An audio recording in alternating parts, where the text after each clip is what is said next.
Morning. I'm just feeding and getting a look around.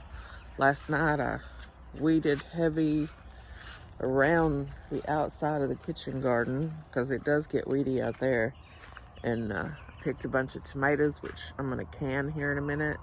I ripped out 2 tomato plants. The Black Dragon was completely dead, and I think it's Tarski Jubame was how it was pronounced. It was completely dead. I left the Jersey Giant for now, but it'll be gone soon too. So a friend of mine said it was probably something called rain toxicity, and there wasn't anything you could do about it except to rip them out. So far the BHNs are looking okay. Not great though. So tomato season may end suddenly. I'm gonna try and can as many as possible, but I'll show you what it's doing.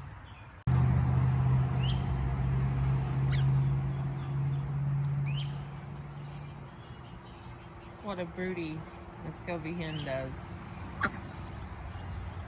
She doesn't want me this close to her baby, who's way over there. She's gonna go back. She's got a nest with some chicken eggs in it. She's gonna go back. I'm probably gonna have to pull those. They should have hatched out by now. I got a hen sitting on some eggs in the other coop.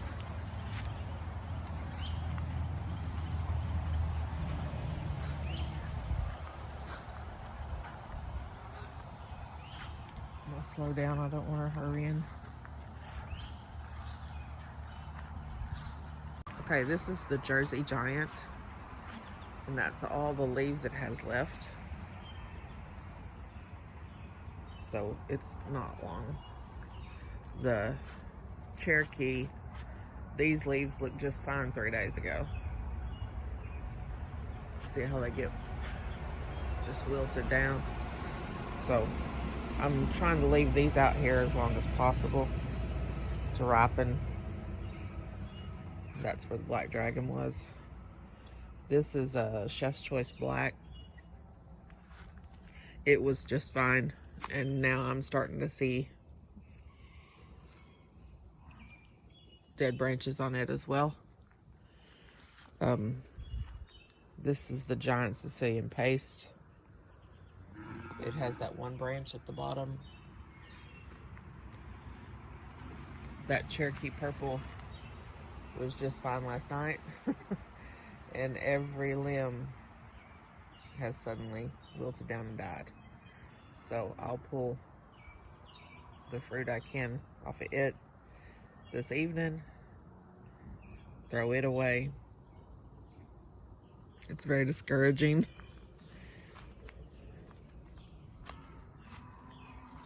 These are my BHNs, and so far they're okay. The Barbie is showing some illness, and the early girl Dwarf is showing illness. So we'll see. We just may have to start planting our fall garden, some of those crops a little bit earlier than planned. Just keep going, folks. You just keep going. The Jerusalem artichokes are looking good. It says to wait until after the first frost to harvest them. It's Bumblebee working a cucumber. And he's gone. Anyway, after the first frost to harvest them makes them taste better. And that's true with a lot of crops. It makes them sweeter if you wait till after the first frost. So we'll see how many have grown in that bucket. But so far they're doing great. A lot better than my tomatoes. Cucumbers are doing fine. Here in a couple of days, I'll harvest those again and I'll make some hot and spicy dill pickles. Might film that and show you.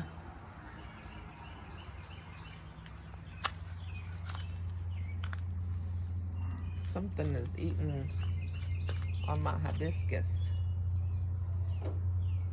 I'm not sure what it is. I haven't. There's a tiny green caterpillar that got on it last year and did that, but it defoliated it in like one night. Bumblebee. The bees and pollinators are really liking this hyssop plant. There's 2 bumblebees on it right now.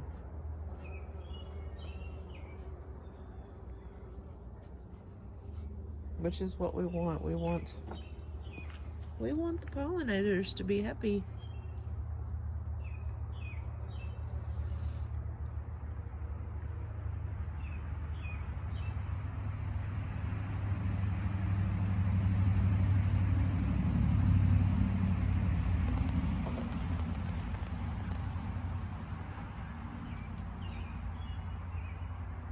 Little fat panda bees.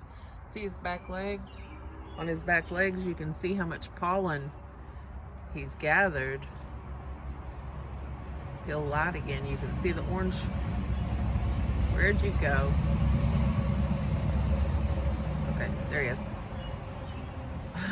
They just won't be still long enough. On his back legs are these orange balls, and that's pollen that he's gathered, or she's gathered.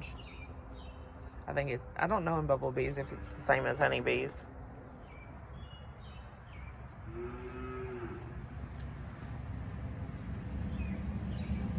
Yeah. Thought I was a flower, huh? Anyway, that thing, I got it at Baker Creek. Anise hyssop, not pot, my pronunciations are mine. Probably not the correct ones. But it has grown well, and it should come back. It's a perennial in zone 7, where I'm at. See his back legs with the orange dots on them? That's a lot of pollen. You've been working hard. Love bumblebees.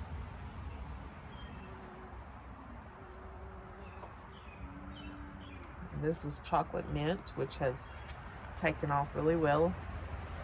Normally I put mint in a pot, but I wanted it to fill in this flower bed.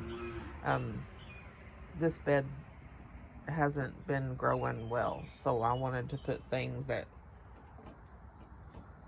are more are easier to grow. So I may regret it later, but for now I'm happy. Holy basil that we transplanted the other day. I like that creeping Jenny. That's what I've got over in the. I've planted some of it in the area that doesn't like to grow anything.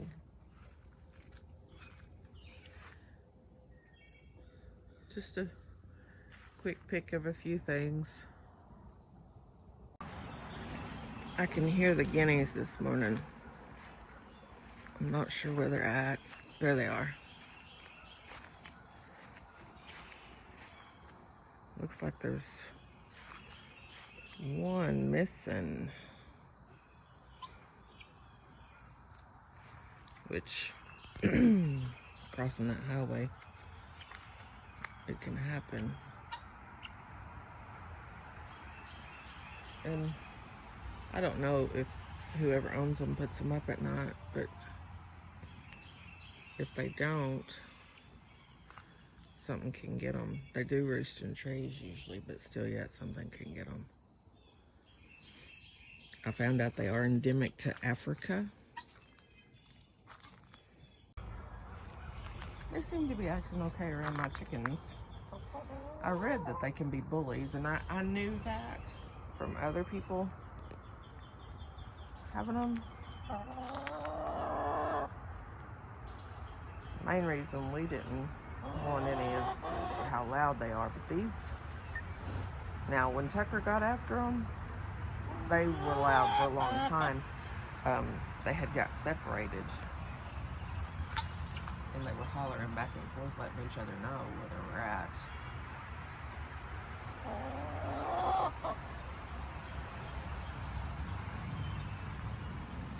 Their feet, if you can see, their feet have orange around the toes and on the ankle, a neon orange.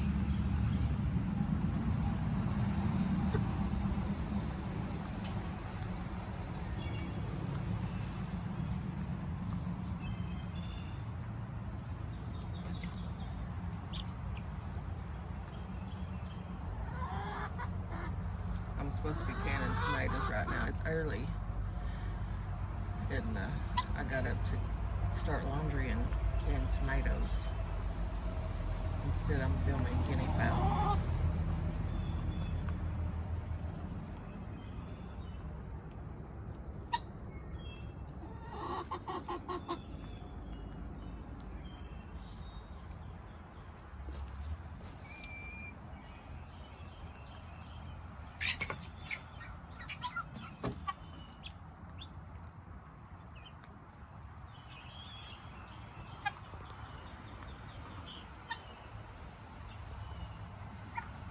They're going to get the corn out of the bowl.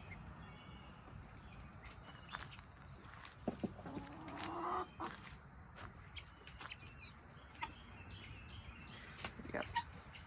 The invaders are here again. You gotta have hot boiling water. You drop your tomatoes into that hot boiling water using a slotted spoon. Pull them out. Make sure you got a bowl on the side to put them in because these suckers are hot. Notice on this one how the skin is already wrinkling up. It'll peel right off. Drop them in your cold ice water. Those skins will loosen up and come right off.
That's what you're worried about.